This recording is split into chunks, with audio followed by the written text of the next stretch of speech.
How you doing? www.andrewmarkmusic.com on 100 Oligarchs.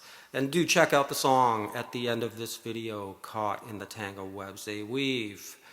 So yes, humanity now is ruled by a billionaire class of 100 oligarchs who rule by what I call a transnational plutocracy. They have no interest in any particular country per se. Their interest is solely in what they can extract from any particular country. The first oligarch of the modern era was the oil magnate John D. Rockefeller, followed closely by the fiat currency private central banker Rothschild. What makes these oligarchs different from previous aristocracy is the technological prowess that they wield. We should pay close attention to the curiosity of what kind of technology has been offered up. In general, only polluting technology, only tracking tech compared to, say, a truth detection technology. Curious indeed. It should be noticed that the mode of operation for the oligarchy is the corporation. The first 50 years of the 20th century was about setting up the conditions for corporate control via the purchase of the judiciary and the state's political structure. The result of this coup d'etat society meant the corporations couldn't be held accountable for criminal acts, certainly not their CEOs. These corporations also shield the oligarchs, that is, the oligarchs are able to maintain a certain anonymity through these corporate structures. How much do we really know about Chinese oligarchs? These corporations have used trade agreements as a means of overriding nation-states' concern for the benefit of the plutocracy and disregarding, the electorate, the citizenry of any particular country as far as any concerns they might have. It should also be noted that the systems of finance which has been set up in this time are inherently corrupt, and the model for doing business is based on the casino. They have instituted a worldwide mass profiling civilization whereby they know everything about us, but we are able to glean very little about who they are. I shall tackle this issue herein in this video and the series of videos coming up. We can also tell by recent demonetization initiatives that a part of their agenda is to digitize every transaction on the planet, thereby annihilating any remaining free market activities. And just a note on the free market here, it's never existed in the modern era, certainly since the oligarchs have taken up. Sorry, Stefan. The markets that existed prior to that were feudal markets, agrarian markets. These were free in the sense that the earth gave, and humanity could barter and trade what the earth gave and what any talents and skills. That was relatively free. But certainly what's going on, to call anything that is happening under the plutocracy free today is ludicrous. It's a hilarity.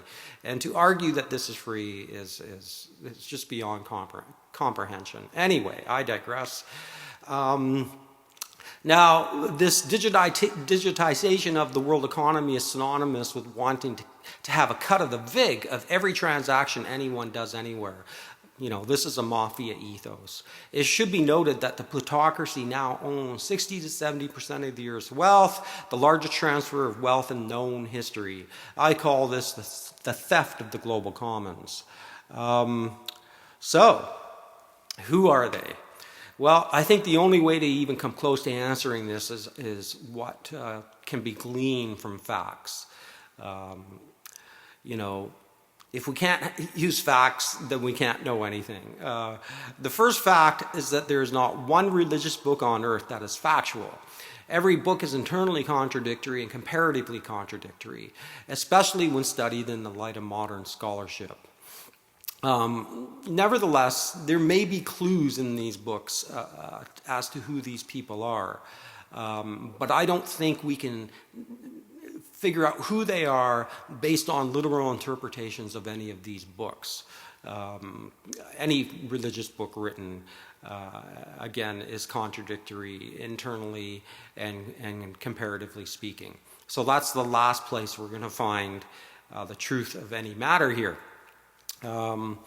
We do need to set up some parameters about how we go about investigating this. I'm going to use a bizarre example to make a point here.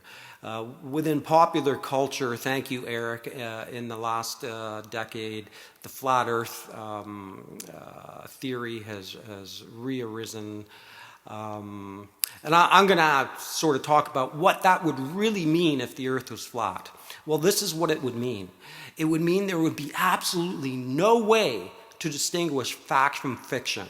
Okay? Because if everything is a lie, then nothing can be trusted and nothing really can be learned, because everything is a lie if the earth is flat today. The fact of the matter, if the earth were flat, human beings would be at the complete mercy of the gods, who obviously see fit, under this example, not to tell us the truth about the nature of the cosmos.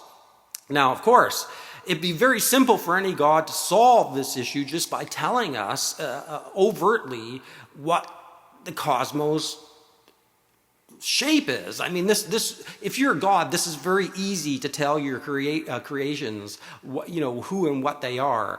So for a god not to do this is very curious indeed. So that brings us back to the idea that reasonable people can dismiss flat earth cosmology based on these facts.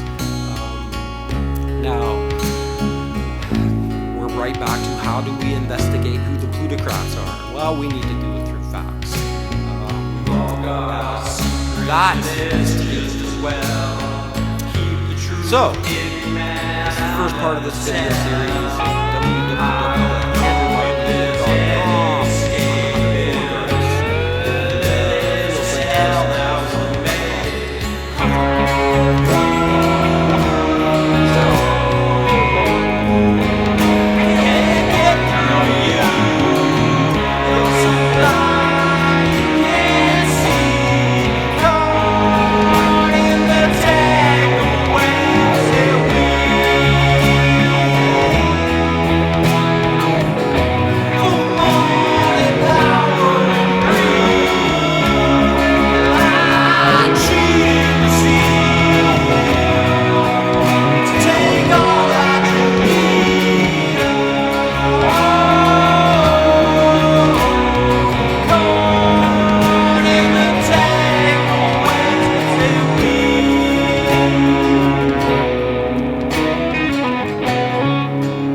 Such an